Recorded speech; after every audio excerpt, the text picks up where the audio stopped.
मेरे मीठे बच्चों, तुम मुझे ईश्वर, अल्लाह, शिव, यहोवा, गॉड आदि नामों से पुकारते हो।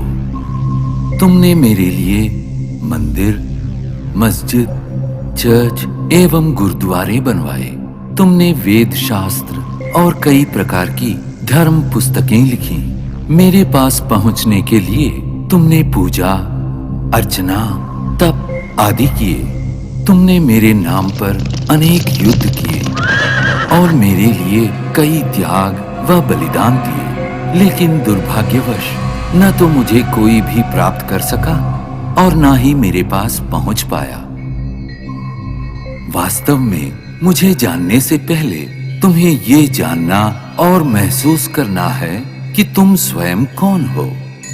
तुमने अज्ञानतावश स्वयं को भौतिक शरीर मान लिया है, इसलिए तुम जाति, धर्म, रंग, भाषा व राष्ट्रीयता के नाम पर भेदभाव करते हो।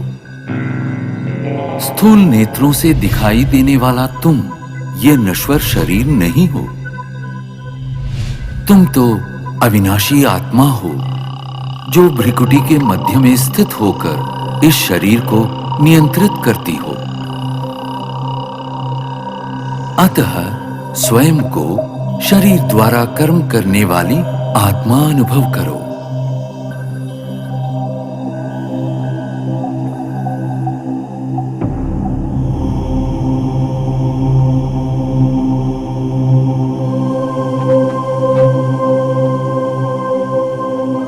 अब कुछ क्षणों के लिए सांसारिक बातों व उनके वातावरण से स्वयं को अलग करो।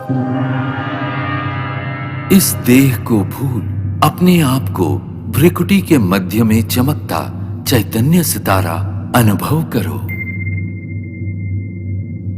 वास्तव में तुम यही हो, अति सूक्ष्म ज्योतिर्बिंदु आत्मा। अब क्रमशः तुम्हारी यात्रा आरंभ होती है।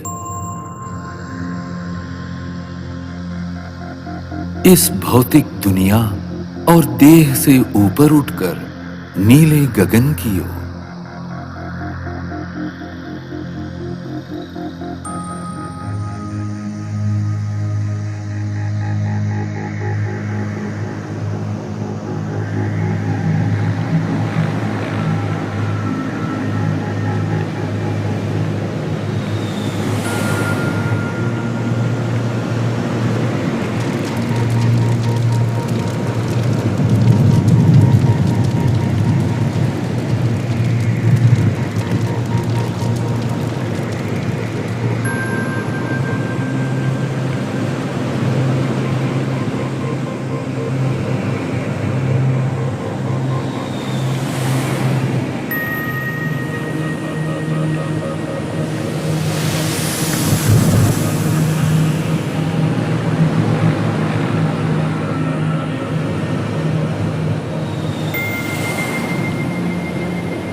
सूर्य, चंद्र, तारागणों से भी पार अब तुम एक सुनहरे प्रकाश युक्त दुनिया में पहुंच चुके हो। ये वो आत्माओं की दुनिया है जिसे ब्रह्मलोक, शांति धाम, मुक्ति धाम व परम धाम कहा जाता है। ये मधुर शांतिपूर्ण दुनिया तुम आत्माओं का और मेरा भी मूल निवास स्थान है। मैं तुम आत्माओं का पिता, परम पिता परमात्मा शिव हूं। तुम आत्माओं की तरह मैं भी अति सूक्ष्म हूं। ज्योतिर्बिंदु होते हुए भी ज्ञान गुणों में सिंधु के समान हूं। मैं सर्वशक्तिमान जन्म मृत्यु के चक्र से परे होने के कारण सदा पावन हूं। तुम सब आत्माएं मेरी प्रिय संतान हो। प्रारंभ में तुम आत्माएं भी मेरे साथ परम धाम में ही निवास करती थी। बाद में तुम जन्म और कर्म का अविनाशी अभिनय करते सृष्टि नाटक मंच पर अवतरित होते हो।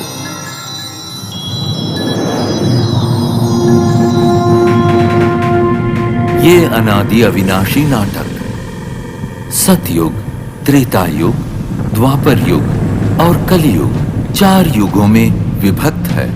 प्रत्येक युग की अवधि समान रूप से 1250 वर्ष है और इस कारण पूरे कल्प की आयु 5000 वर्ष है। हर 5000 वर्ष में इस सृष्टि चक्र की हूबहू पुनरावृत्ति होती रहती है।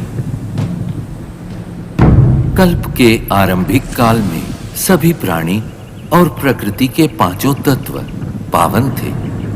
उस समय संसार सुख, शांति और आनंद से परिपूर्ण था।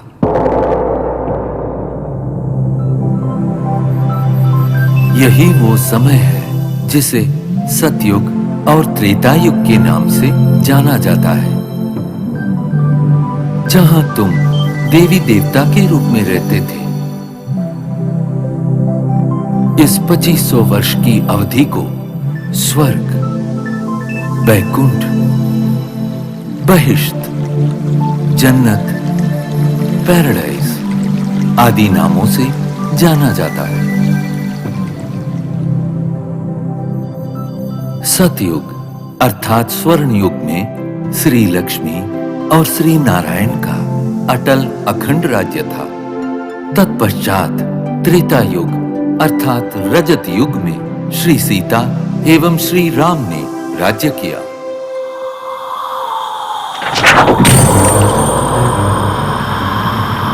द्वापर युग में देहभान के कारण तुम विकारों में प्रविष्ट हो गए और इस कारण अपनी शक्तियां खोने लगे। इस अवधि में भिन्न भिन्न धर्म पिताएं आए और अपना धर्म स्थापित किए। प्रारंभ में इन धर्मों की स्थापना सारी मानव जाति को एक सूत्र में बांधने और उनका सही मार्ग प्रदर्शन करने के लिए हुई थी।